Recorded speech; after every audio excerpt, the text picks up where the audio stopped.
बिस्मिल्लाहिर्रहमानिर्रहीम। Welcome to my next tutorial. आज हम अपने इस ट्यूटोरियल में देखेंगे कि हम स्टैटिक डाटा मेंबर क्या, स्टैटिक कीवर्ड बेसिकली क्या और स्टैटिक डाटा मेंबर क्या होते हैं। तो हम सबसे पहले अपनी स्लाइड स्टार्ट करते हैं और उसके बाद हमने पिछले ट्यूटोरियल में जिस तरह हमने कंस्ट्रक्टर ओवरलोडिंग के बारे में देखा था, आज हम उसके बाद हम देखते हैं कि हमारे पास स्टैटिक डाटा मेंबर क्या आते हैं और हम उसको किस लिए इस्तेमाल करते हैं। सबसे पहले अब स्टैटिक कीवर्ड के बारे में, हम जावा में हम इसको यूज करते हैं। तो स्टैटिक कीवर्ड बेसिकली हम तीन तरीके से हम इनको यूज करते हैं कि हमारे पास स्टैटिक मेंबर वेरिएबल हो सकते हैं और स्टैटिक मेंबर फंक्शन हो सकते हैं और स्टैटिक इनर क्लास हो सकती है। अब बेसिकली हमारे पास दो किस्म, but we can not static local data member. अब मैं इसमें आपको पहले सबसे मींस वी कैन नॉट करिए static data member in function. ये जो अभी हमने देखा, मैं सबसे पहले आपको इस एक्सप्लेन करता हूँ कि इसका मतलब क्या है। कि हम इधर नोट पैड में जाते हैं कि हमारे पास, जिस तरह मैंने आपको कहा कि हमारे पास क्या हो सकती है, हमारे पास हम नई फाइल बनाते हैं और उसमें हम देखते हैं कि एक हमारे पास क्लास है, उसमें हमारे पास क्या हो सकता है कि उसमें हमारे पास एक इंटीजर n1 है। ये हमारे पास क्या है कि ये हमारे पास इंस्टेंस डाटा मेंबर है। इंस्टेंस डाटा मेंबर से मुराद क्या है कि हमारे पास ये ऑब्जेक्ट, ये हमारे पास जो डाटा मेंबर है ये ऑब्जेक्ट के लिए, ये अगर हमने इस पे कोई आउटसाइड का क्लास काम करना हो तो हमें क्या करना पड़ेगा, हम ऑब्जेक्ट के जरिए इसको कॉल करेंगे। लेकिन ये जो हमारे पास स्टैटिक के इंटीजर y है, ये हमारे पास क्लास, ये हमारे पास क्या है कि बेसिकली ये हमारे पास स्टैटिक मेंबर वेरिएबल है जो हम क्लास लेवल पे इसको यूज करते हैं। अब और उसके बाद हम एक तो हमने कहा था कि हमारे पास इसमें स्टैटिक डाटा मेंबर हो सकता है और दूसरा हम देख रहे थे कि हमारे पास स्टैटिक वाइड फन, उसमें हमारे पास एक हमारे पास स्टैटिक फंक्शन हो सकता है। ठीक हो गया। और उसके बाद हम देख रहे थे कि हमारे पास अगर हम ये स्टैटिक इंटीजर y इधर हम कोई वेरिएबल बनाएं तो वो हमारे पास ट्रू नहीं होगा, वो हमें एरर देगा, क्योंकि हमारे पास इसमें हम जो हमारे पास फंक्शन के अंदर हम स्टैटिक मेंबर वेरिएबल हम उनको नहीं बना सकते। और तीसरा हम इसको यूज करते हैं क्लास के अंदर, कोई क्लास है स्टैटिक, हमारे पास स्टैटिक क्लास बी। अब इस क्लास के अंदर अगर हम क्लास ए के अंदर कोई और क्लास बनाएं तो वो हम उसको स्टैटिक रख सकते हैं। इस तरह हम ये इसमें एक स्टैटिक डाटा मेंबर बना सकते हैं, स्टैटिक मेंबर फंक्शन बना सकते हैं और उसमें स्टैटिक ये हम नहीं बना सकते, नॉट अलाउड। और उसके बाद फिर आगे हम चलते हैं कि हमारे पास स्टैटिक इनर क्लास हम बना सकते हैं। अब हम नेक्स्ट चलते हैं कि आगे हम इसको यूज क्यों करते हैं। सबसे पहले हम अगर देखें तो ये हो गया और वी कैन यूज दिस। और उसके बाद हम देखते हैं कि हमारे पास आगे क्या है, हाउ वी कैन कॉल। अब हमें इनको कॉल करने के लिए हमें क्या करना पड़ेगा, हमें क्लास नेम लिखना पड़ेगा।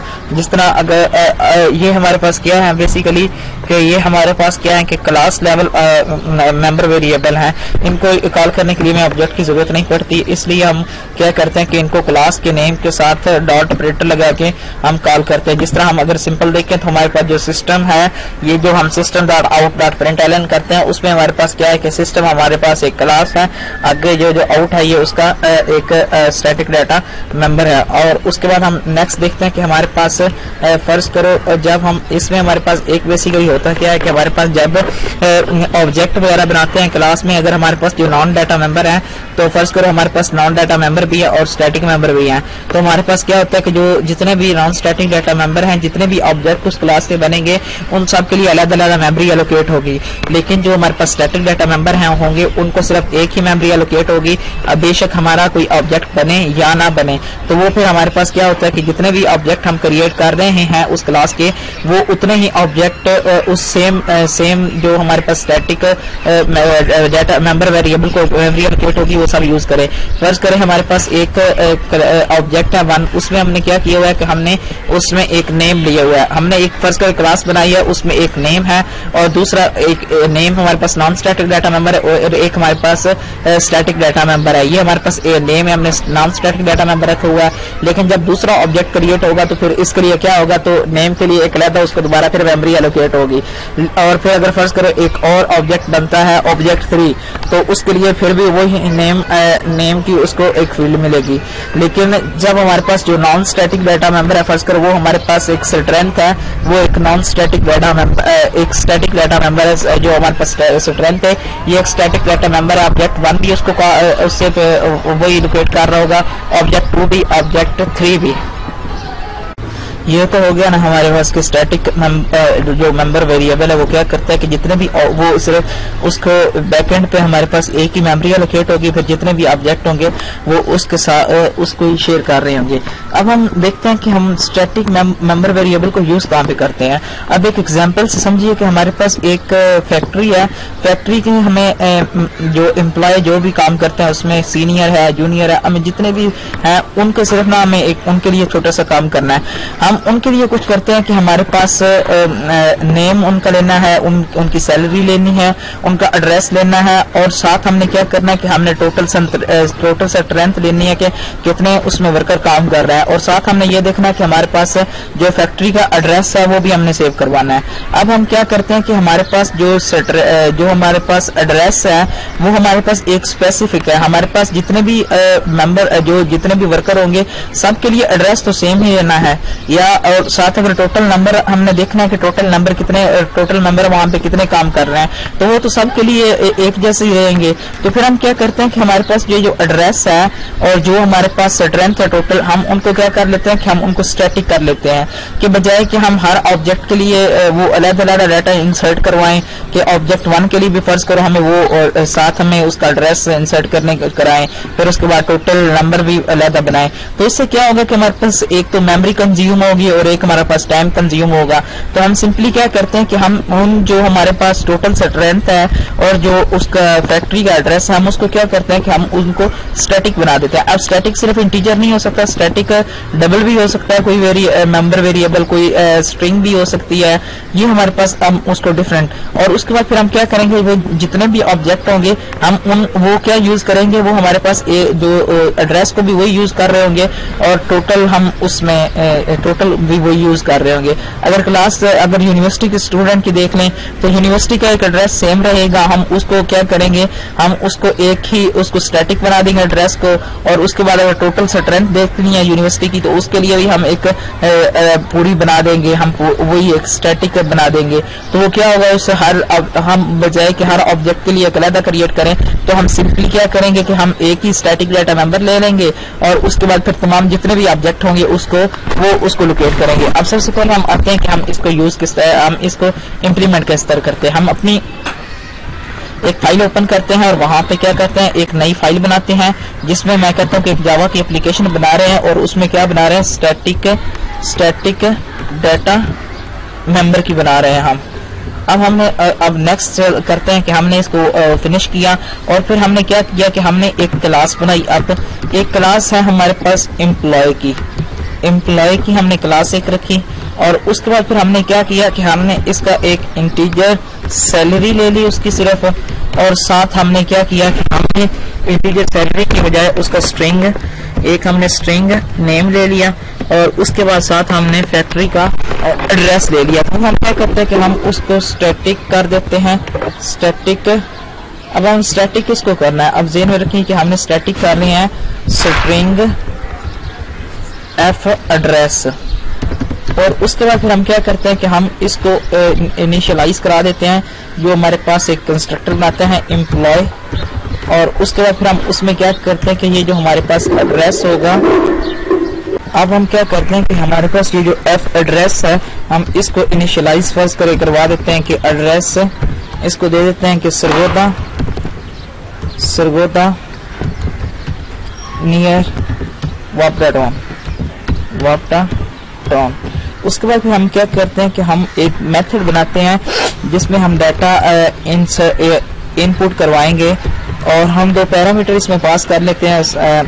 और उसमें हम क्या करते हैं कि हमारे पास एक स्ट्रिंग होगा, उसमें हमारे पास क्या होगा, स्ट्रिंग आई नेम होगा, और साथ हम क्या करेंगे, हम इंटीजर उसकी आई सैलरी लेंगे। और उसके बाद फिर हम क्या करते हैं कि हम इसकी ब्रैकेट स्टार्ट करते हैं और इधर खत्म कर देते हैं। अब हम क्या करते हैं कि हमारे पास ये जो वैल्यू आ रही है हम उनको ग्लोबल स्टोर करवा देते हैं, और उसके बाद हमारे पास एक है सैलरी। अब हमारे पास एक सैलरी है, सैलरी, और उसको हम क्या करते हैं कि हमारे पास इधर आई सैलरी, और उसके बाद फिर हम क्या करते हैं कि हमारे पास ये जो एक मेथड बनाएंगे जिससे हम वाइड डिस्प्ले करवाएंगे। अब हमारे पास फर्ज करें कि हमारे पास एक डिस्प्ले का फंक्शन है, उसमें हम क्या कर रहे हैं कि system dot out dot print ln, उसमें हम कहते हैं कि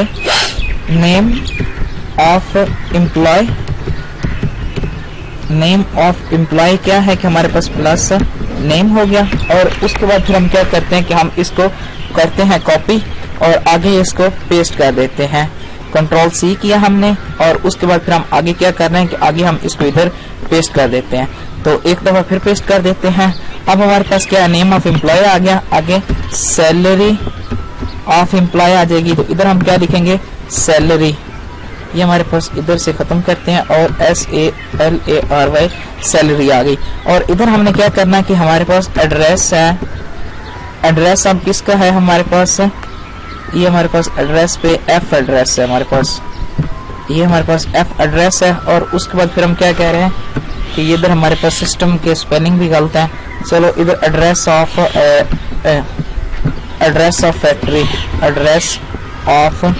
फैक्ट्री। अब हमने क्या करना है कि हमने इधर एक तो पहले M कर देना है, इधर हमने एक M कर देना है, इधर हमने एक M कर देना है। अब सबसे पहले हम चलते हैं कि हमारे पास ये जो मेन क्लास है हमारी, इसमें हम चलते हैं कि हमने क्या करना है कि हमारे पास ये जो एम्प्लॉय की क्लास है, हमने इसका इधर एक ऑब्जेक्ट बनाना है। अब हमने इसमें क्या किया कि हमने एक एम्प्लॉय का एक फिलहाल अभी एक ऑब्जेक्ट बना रहे हैं और उसको डायनामिकली मेमोरी एलोकेट कर रहे हैं। अब हमने क्या किया कि एम्प्लॉय एक डायनामिकली उसका मेमोरी एलोकेट हो गई। अब फिर हमने क्या करना कि ऑब्जेक्ट डॉट, हमने क्या करना कि हमने इधर हमारे पास डिस्प्ले, हमारे पास वो क्या किया है कि हमारे पास वो डिस्प्ले क्यों नहीं करा रहा। इधर हमारे पास क्या है कि पब्लिक वाइड इनपुट, हम पब्लिक एक दफा लिखते हैं, पब्लिक वैसे नाम भी लिखें तब भी काम चल जाएगा, लेकिन वो बाय डिफॉल्ट हमारे पास क्या होता है कि हम उसको अपनी क्लास के अंदर एक्सेस कर पाते हैं।